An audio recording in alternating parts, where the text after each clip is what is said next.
친구 편하게 하시면 좋을 것 같은데. 예, 우리 뭐 한창민 의원님 뭐 한 말씀. 너무 강의 열심히 들으신 것 같아가지고. 예. 뒤에 누구 아까 네, 아까 손 한번 드신 드신 분 분, 계신 예. 말씀해 주십시오.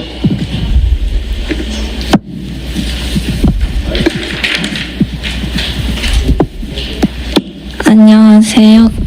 저는 서울시당 청년위원회 보건복지분과위원회 위원 이소정입니다. 강의 잘 들었습니다. 저는 역사에 대해서도 정치에 대해서도 많이 모릅니다. 근데 5.18이라는 게 그냥 아무 생각 없이 그냥 생각했을 때 이유 없이 뭔가 이루어진 것 같은 건 또 아닌 것 같고, 그래서 정말 민주당이 그냥 민주당 전체로 보기도 좀 쉽지 않겠지만 학생들이 나와서 너무 떨려요. 학생들이 나와서 이렇게 이렇게 목숨까지 걸고 하는 데에는 뭔가 정말 큰 이유가 있지 않았을까라는 생각이 들어가지고 저 잘 몰라가지고 좀 그러면 더. 그 부분 제가 잠깐만. 네, 5.18 광주 민주화운동 당시 광주 시민들을 폭도라고 이야기하는 사람들이 있습니다. 그런데 우리가 4.19 혁명 자랑스럽게 받아들이죠. 동의하십니까? 그리고 예를 들어서 6월 민주항쟁도 굉장히 자랑스러운 민주주의 운동이라고 생각합니다. 근데 4.19 혁명은 누구에 대한 저항이었냐면 이승만 정권에 대한 저항이었습니다. 그런데 당시 이승만 정권은 그게 대한민국입니다. 그럼에도 불구하고 그 대한민국을 지금 헌법 전문에는 불의로 규정합니다. 불의에 저항한 4.19 정신을 우리는 계승해야 됩니다. 그리고 6월 민주항쟁은 전두환 정권에 대한 저항이었습니다. 그런데요, 5.18 광주 민주화운동은 어떤 정권에 대한 저항이 아니에요. 쉽게 이야기하면 12.12 군부 쿠데타, 군사 쿠데타를 일으킨 쿠데타 세력에 대한 저항입니다. 누가 정통성을 갖습니까? 그래서 가장 정통성을 갖는 게 바로 5.18 광주 민주화운동이고, 당시 총을 들었던 부분에 대해서 굉장히 많은 사람들이 이야기를 하는데 지금 여기 카메라도 있고 있으니까 제가 좀 마음 먹고 말씀을 드리자면, 진짜 광주 시민들은 평화적 시위를 했습니다. 그런데 5월 18일부터 무자비한 학살이 있었고, 시내 들어오면 계엄군들이, 당시 공수부대들이 뭐 광주일고 같은 경우 체육대회 하고 있는데 체육대회 하고 있는 추링 입고 있는 사람들 무자비로 두드러 패고요. 당구장에 가서 당구 치고 있는데 들어와가지고 막 두드러 패고요. 영화 보고 있는데 군인들이 와서 막 발로 지근지근 밟습니다. 그러니까 사람들이 입소문이 난 거예요. 군인들이 왜 저렇지? 아니 저 쿠데타 일으킨 군인들이 왜 저러지? 서울에서는 이랬다는데 우리 광주 사람들 다 죽이러 왔나? 그러다 보니까 버스가 동원되고 택시가 동원돼서 시위를 했습니다. 광주 시민들은 총을 결코 들지 않았습니다. 그런데 5월 21일 날 도청에서 공수부대들이 먼저 조준 사격을 해. 이건 역사적으로 완벽한 팩트입니다. 조준 사격에서 당시 도청에만 수십 명이 죽어요. 그러니까 얼마나 시민들은 도청에서 대한민국 군인들이 총을 쐈대. 시민들에게. 저 군인들도 광주 시민들이 세금을 내서 양성된 군인인데 쉽게 이야기하면 걔가 주인을 문 거 아닙니까? 그래도 시민들은 두려워했습니다. 그런데요, 그렇게 총을 쏘고 수십 명을 죽였던 공수부대들이 갑자기 도청에서 다 빠져나가요. 광주를 에워쌉니다. 뭘 바랬을까요? 광주에서 서요가 더 일어나길 바란 거예요. 그래서 우리 헌정 역사상 광주는 그 5월 21일부터 5월 27일까지 약 5일간 광주 시민들은 대동세상이라고 이야기합니다. 해방전국이라고도 이야기하는데 해방전국이 아니죠.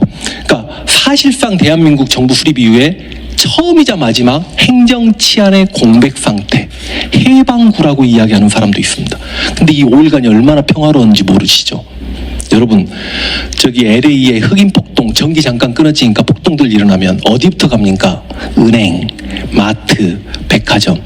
5.18 광주 민주화운동을 그렇게 폄훼하는 세력들이 광주에서 은행, 백화점, 마트, 금은방, 하다못해 작은 전빵 하나도 털렸다는 기사 보신 적 있나요? 이런 세상이 어디 있어요? 시민들은 총을 들어요. 총을 어디서 드냐고 이야기합니다. 지금은 총을 들 수가 없죠. 지금 예를 들어서 윤석열 정권이 우리에게 총을 쏴도 우리는 총을 들 수가 없습니다. 왜? 어디 가서 우리가 총을 구해요? 그러나 당신은, 예비군들은 자기 총이 어딘지 다 알아요. 자기 직장 옆에 열쇠 하나 끄면 자기 총이 있습니다. 그리고 당연히 파출소에는 총이 있죠. 그럼 파출소에 어떻게 들어갔냐? 당시 전남경찰청장의 안병하 청장입니다. 전두환이 안병하 청장에게 광주 시민 함께 진압해 하고 명령을 내립니다. 근데 안병하 청장이 생각할 때 나는 전남경찰청장이고 민중의 지팡이고 나는 광주 시민을 지켜야 되는데 어떻게 우리가 광주 시민을 진압한단 말이냐. 더군다나 당시 경찰들이 그 공수대에게 빡이 쳐 있어요. 광주의 경찰들이. 왜 경찰들도 두드러 맞았으니까. 경찰들도 광주 시민일 거 아닙니까? 공수대가 광주 시민을 죽이는데 광주 광역시 살고 있는, 당신은 광역시가 아니지만 그 광주시에 살고 있는 경찰들이 좋았겠어요? 안병하 청장이 생각할 때 만약에 경찰들이 계속 경찰 업무를 유지하다 보면 공수부대와 총격전이 벌어질 것이다. 유혈 사태가 벌어진다. 너무나 많은 희생이 있을 것이다. 경찰들 전부 다 경찰복 벗고 집으로 들어가. 그래서 안병하 경찰청장은 전남경찰청에 가면 동상이 있습니다. 참 경찰의 표본이죠. 당연히 신군부에 끌려가서 5.18 민주화운동 직후에 고문당하고 그 고문 후유증으로 일찍 돌아가십니다. 경찰서가 텅텅 비어요. 백화점 털었냐고요? 은행 털었냐고요? 그럼 그 총을 들었던 사람들은 무슨 생각을 가지고 있었을까요?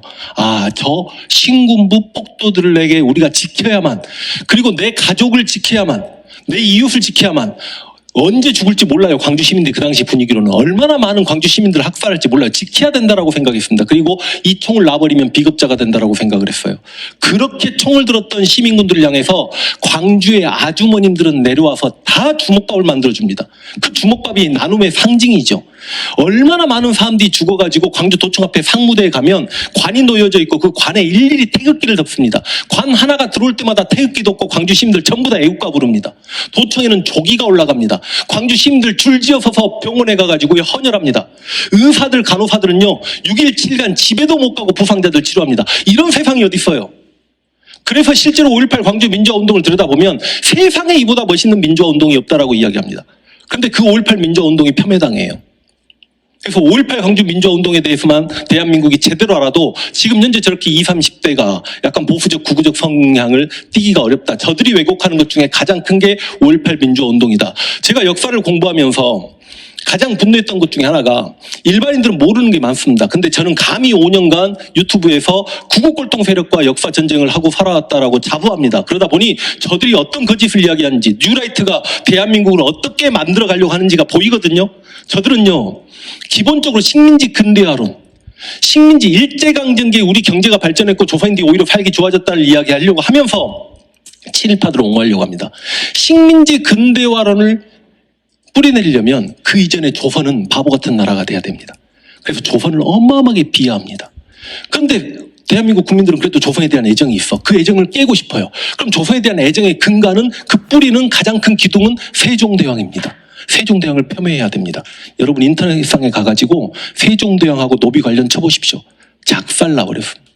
세종대왕이, 그래서 세종대왕을 깝니다. 그래서 이 뉴라이트 극우 세력들이요 조선의 왕, 정조 비판도 안 해요. 우리가 세조 수양대군이 어린 단종 죽였다고 미워하는 거는 그냥 미우니까 그런 거지만 세종만 때립니다.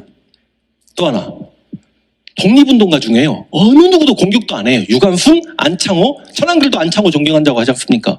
공격도 안 해. 딱 한 명만 깝니다. 누구요? 김구만 때립니다.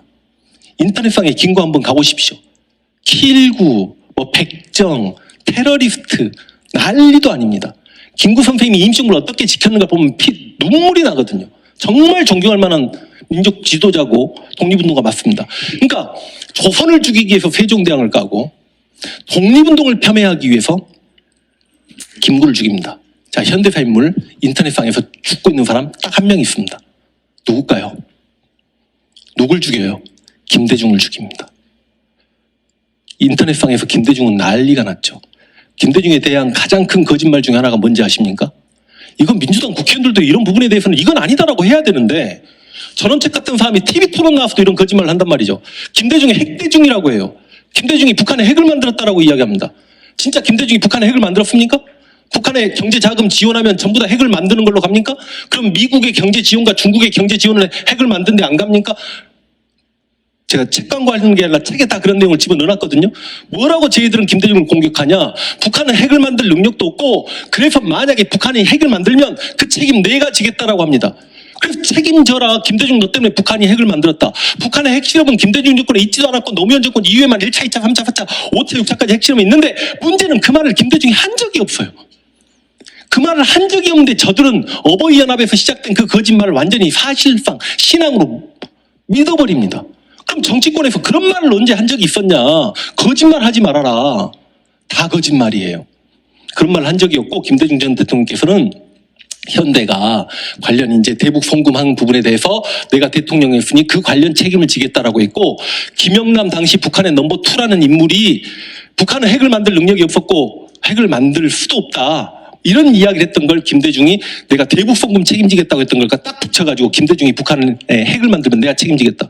이런 거짓말들 때문에 김대중이 까입니다. 또 하나, 세종대왕과 김구와 김대중이 까이는 건 조선과 독립운동과 한국의 민주주의를 때리기 위해서 그들을 까는 것도 있지만, 세종을 때려야 식민지 근대화론이 정착되고 김구를 때려야 이승만 건국론이 살아나고 김대중을 때려야 박정희의 부국론이 살아요.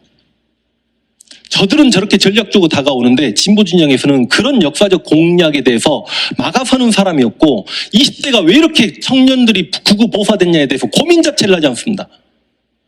오늘 순서리 진짜 해버릴까요? 20대가 왜 저렇게 보수화됐습니까?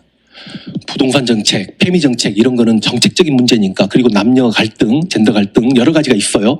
근데 가장 크게 제가 본 두 가지는요, 제가 역사하는 사람이라서가 아니라 진짜로 역사 교육의 부재입니다. 진짜 조심스럽습니다. 이거 진짜 조심스럽고, 왜냐하면 이러면 청년들이 안 받아들이죠. 이건 뭐 역사를 얼마나 많이 공부했다고 우리 선배들은.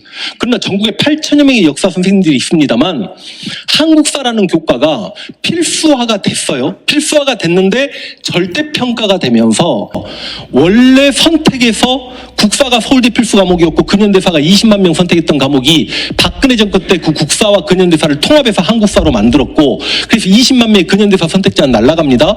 그 한국사가 서울대 필수니까 아주 잘하는 학생들만 선택했어요. 그 한국사를 필수로 만들어 놓고 절대평가 시켜버립니다. 절대평가해놓고 서울대가 30점만 맞아도 대학 가는데 지장 없어? 수시 보는데 지장 없어라고 해버립니다. 그런데다가 시험지는 얼마나 쉽게 출제되냐? 실제로 제가 그때 수능학원에서 강의하고 있을 때 예시 문제가 나온 적이 있어요. 이 정도로 쉽게 출제됩니다. 선생님들 참고하세요 해놓고, 전봉준 아시죠? 동학농민운동 때 전봉준이 일본 수사에게 끌려가는 장면을 딱 줍니다. 그 사진자로 줘놓고 나서 이 사람 누구입니까? 1번 원효대사, 2번 의상대사. 상투가 있는데, 근데 이걸 못 풀어요 학생들이. 지금은요 이성계와 왕건을 구분하지 못합니다. 상당수 학생들이. 초등학교 6학년이 고등학교 3학년보다 역사 지식이 훨씬 뛰어납니다. 왜? 수능교과이긴 하지만 절대평가고 대학 가는데 아무런 지장이 없기 때문에 고3 수업 시간에 한국사 강의가 행해지지 않습니다. 전국에 8천여 명의 선생님들이 그냥 과학 문제 풀거라, 수학 문제 풀거라고 자숙감독합니다. 8천여 명의 역사 선생님들은요, 역사를 강의한 분들은 공부해서 알기 때문에 90%는 진보입니다. 그 8천 명이 입을 죽여버렸어요. 이게 어떤 현상까지 가냐면, 예전에는 교보서점 같은 데 가면 중요한 역사 서적이 매대가 메인에 있었습니다. 지금은요 역사 시장 죽어버렸습니다. 저 자랑 하나 할까요? 제 진보를 위한 역사가, 카메라 있는데 자랑해도 됩니까? 온오프 교보에서 1등을 찍었습니다. 이 1등이 예전에 제가 알고 있기로 유시민이 쓴 거꾸로 쓴 세계사, 다음에 역사 서적으로 3년 만에 1등인 걸로 알고 있습니다. 불가능합니다. 중요한 건 서재필이 누군지 알고 동학농민운동을 학창시절에 들어봐야 나중에 성인이 돼도 역사책에 손이 가거든요. 이게 하나 크고요. 또 하나, 유튜브의 역기능. 진보적인 정치관과 역사관을 20대에게 전달하는 10만이 뭡니까? 5만 이상 유튜브라도 있습니까? 20대 언어로 이야기하는 진보적 색채를 띤 유튜브 채널이 있냐고요. 제 유튜브 채널의 구독자 중에 25세 이하가 6%밖에 안 됩니다. 제 강의도 그들에게 다가서지 못합니다. 그러면 20대 청년들을 위한 진보 역사 채널, 진보 정치 채널이 만들어져야죠.